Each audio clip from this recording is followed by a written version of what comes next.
আসসালামু আলাইকুম প্রিয় শিক্ষার্থীরা, আশা করি তোমরা ভালো আছো। আমি আল্লাহর রহমতে অনেক ভালো আছি। আজকে আমি তোমাদের এসএসসি ফিজিক্সের যে নবম অধ্যায়টি রয়েছে, রিফ্র্যাকশন অফ লাইট, আলোর প্রতিসরণ, এখানকার একটি গাণিতিক সমস্যা নিয়ে আলোচনা করব। আশা করি পুরো ক্লাসটি জুড়ে তোমরা আমার সাথে থাকবে। ওকে, চলো শুরু করি।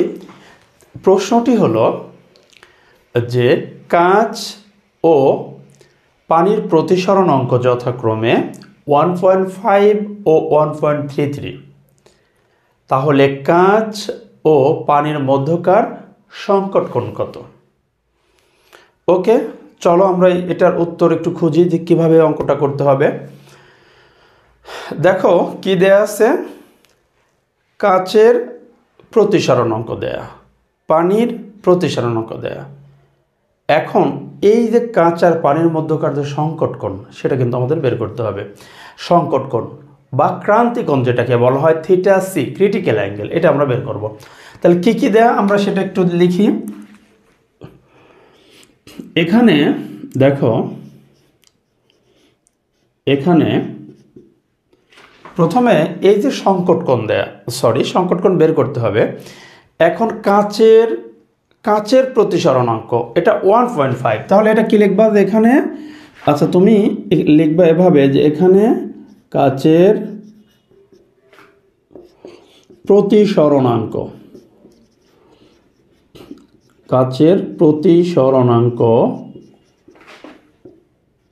NG equals 1.5। ওকে, আর কিসের প্রতিসরণাঙ্ক দেয়া আছে? পানির প্রতিসরণাঙ্ক। দেখো পানির প্রতিসরণাঙ্ক NW ইকুয়ালস 1.33। প্রতিসরণাঙ্ককে তুমি ইচ্ছা করলে স্মল n দ্বারা, অথবা তুমি গ্রিক লেটার মিউ দ্বারা, অথবা গ্রিক লেটার এটা দ্বারা কিন্তু তুমি রিপ্রেজেন্ট করতে পারো। ওকে, তাহলে আমি তোমাদের বইতে দেখবা যে ছোট হাতের n দ্বারাই প্রকাশ করা, ঠিক সেটা n দ্বারাই প্রকাশ করেছে। কাঁচের প্রতিসরণাঙ্ক NG, গ্লাসের জন্য যে প্রতিসরণাঙ্ক, এটা 1.5, আর পানির প্রতিসরণাঙ্ক NW এটা হলো 1.33। ওকে, এখন কাঁচ ও পানির মধ্যকার সংকট কোণ। আচ্ছা তোমরা কি একটু বলতে পারবা এই সংকট কোণটা কোথায় সৃষ্টি হবে? এটা কি কাঁচের মধ্যে না পানির মধ্যে? চিন্তা করো তো। অবশ্যই সংকট কোণ তৈরি হবে কাঁচের ভেতরে। আচ্ছা এবার বলো তো কেন কাঁচের ভেতরে? কারণ কাঁচের প্রতিসরণাঙ্ক বেশি, 1.5, অর্থাৎ তুলনামূলকভাবে কাঁচ মাধ্যমটি হলো ঘন মাধ্যম। প্রতিসরণাঙ্ক যে মাধ্যমের যত বেশি হয় সেই মাধ্যম তত ঘন। পানির 1.33, কাঁচের 1.5, তাহলে ঘন কে? কাঁচ মাধ্যম পানির তুলনায় ঘন। আর আমরা তো জানি যে ক্রান্তিকোণটা তৈরি হয় দুইটা মাধ্যমের ভেতরে, যে মাধ্যমটা তুলনামূলকভাবে ঘন সেটার ভেতরেই কিন্তু ক্রান্তিকোণ সৃষ্টি হয়, অর্থাৎ ক্রান্তিকোণ সর্বদা ঘন মাধ্যমে সৃষ্টি হয়। আচ্ছা, কারণ ডেফিনেশন বা সংজ্ঞাটা কি? আলোকরশ্মি যখন, শর্ত কি এরকম যে আলোকরশ্মি যখন ঘন মাধ্যম থেকে হালকা মাধ্যমে প্রতিষ্ঠিত হবে, তখন আপতন কোণের যে মানের জন্য প্রতিসরণ কোণের মান 90 ডিগ্রি হয়, আপতন কোণের সেই মানকে ক্রান্তিকোণ বলে। অর্থাৎ ক্রান্তিকোণটা সবসময় যেটা ডেন্সার মিডিয়াম, অর্থাৎ ঘন মাধ্যম, সেখানেই কিন্তু হবে।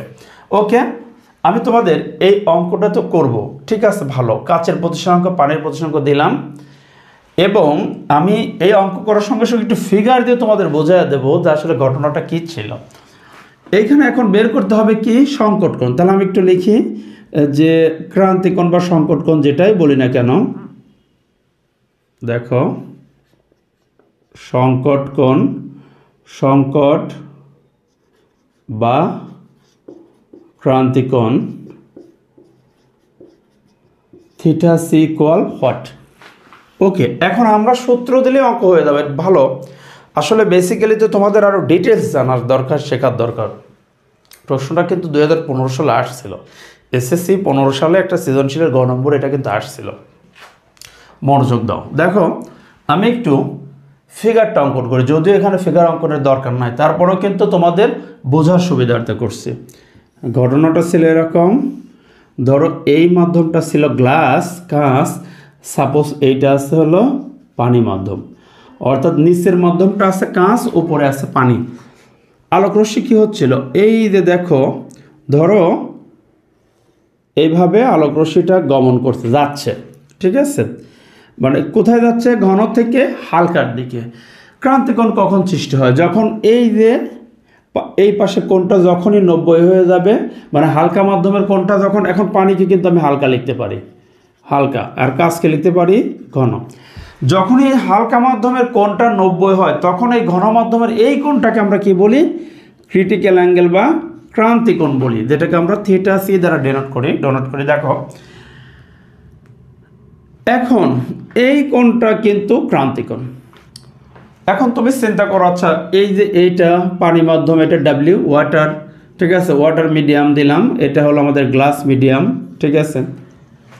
এখন এইখান থেকে যদি একটু বলি যে তুমি তাহলে কোন সূত্র দিবা, আচ্ছা তুমি ফিগারটা বুঝলাম, এখন একটু এটা কেটে দিচ্ছি।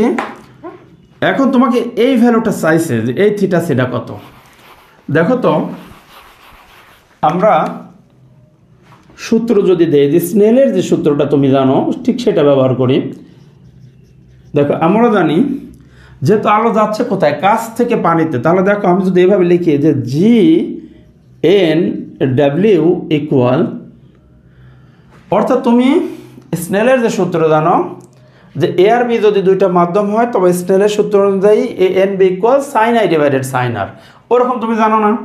আচ্ছা দেখো তো এইখান থেকে যেহেতু তুমি দেখছো যে এই ফিগারটা এরকম ছিল যে এইটা হলো গ্লাস মাধ্যম, এটা ওয়াটার মাধ্যম, এইটা থিটা সি, তাহলে দেখো আসলে কি হয়েছে, জি এন ডাব্লিউ অর্থাৎ কাচের সাপেক্ষে পানির প্রতিসরণাঙ্ক যদি এটা লিখি তাহলে সাইন, আচ্ছা এখন আমাদের সূত্র অনুযায়ী সাইন আই বাই সাইন আর যেমন আমি জানি ভালো, তখন তুমি কি দিবা, এই কাজটা কি, এই যে জি মাধ্যমের যে কোণ সেটা উপরে, আচ্ছা জি মাধ্যমের কোণের নাম কি থিটা সি, তাহলে তুমি এইখানে দিবা সাইন থিটা সি, আর এই যে ওয়াটার মাধ্যমের কোণটা এখন তুমি দিবা নিচে যে সাইন, এই যে ওয়াটার মাধ্যমের কোণটা কত, এই জায়গায় অবশ্যই 90 ডিগ্রি, তাহলে তুমি এইখানে দেবা সাইন 90 ডিগ্রি। এই যে জি এন ডাব্লিউ ইকুয়াল যার সাপেক্ষে অর্থাৎ এখানে আপতন কোণ যেটা সেটা কিন্তু থিটা সি, তাহলে এই যে আপতন কোণের মান দিয়ে দিলা, আর প্রতিসরণ কোণ যেটা 90 ডিগ্রি সেইটা তুমি নিচে বসিয়ে দিলা। আশা করি তুমি বুঝতে পারছো। এইবার ওকে, এখন তুমি মান বসিয়ে দাও। দেখো এখান থেকে আচ্ছা জি এন ডাব্লিউ এটা তো এই পাশে নাই, তো এটা আবার কি লেখা যায় সেটা কি জানো, সেই সূত্রটা জানো, জি এন ডাব্লিউ করে লেখা যাবে এন ডাব্লিউ ডিভাইডেড এন জি। তোমরা এই অধ্যায়ের সবগুলো সূত্র আমার কাছে সুন্দর করে সাজানো আছে, প্রয়োজন আমি সবগুলো সূত্র তোমাদের দিয়ে দেবো, দেখলেই দেখবা প্রায় এই আলোর প্রতিসরণ নিয়ে প্রায় 15 থেকে 17টা সূত্র তোমাদের এসএসসি লেভেলে প্রয়োজন আছে, যেগুলো তুমি চর্চা করলে এখানকার ম্যাথমেটিক্যাল টার্মগুলো সলিউশন করতে পারবা।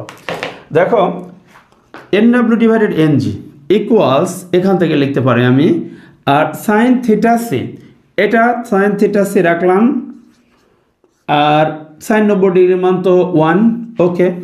এবার তুমি এইখান থেকে দেখো তো কি লিখতে পারো, যে সুতরাং থিটা সি ইকুয়ালস কত, তাহলে সাইন ইনভার্স এন ডাব্লিউ ডিভাইডেড এন জি, ওকে, মান বসিয়ে দিলে অঙ্ক শেষ।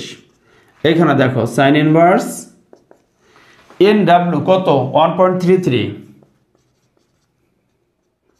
এন জি কত 1.5, ক্যালকুলেশন করো, শিফট সাইন 1.33 ডিভাইডেড 1.5, 62.457, রেজাল্ট আসে 62.457, 46 লিখলাম, এত ডিগ্রি এই যেটা। সুতরাং কাচের ভেতরে ক্রান্তিকোণের ভ্যালুটা হবে এই মান 62.46 ডিগ্রি। তা আশা করি তোমরা অঙ্কটি বুঝতে পারছো। তোমাদের শুভকামনা এখানে সমাপ্ত করছি। আল্লাহ হাফেজ, আসসালামু আলাইকুম।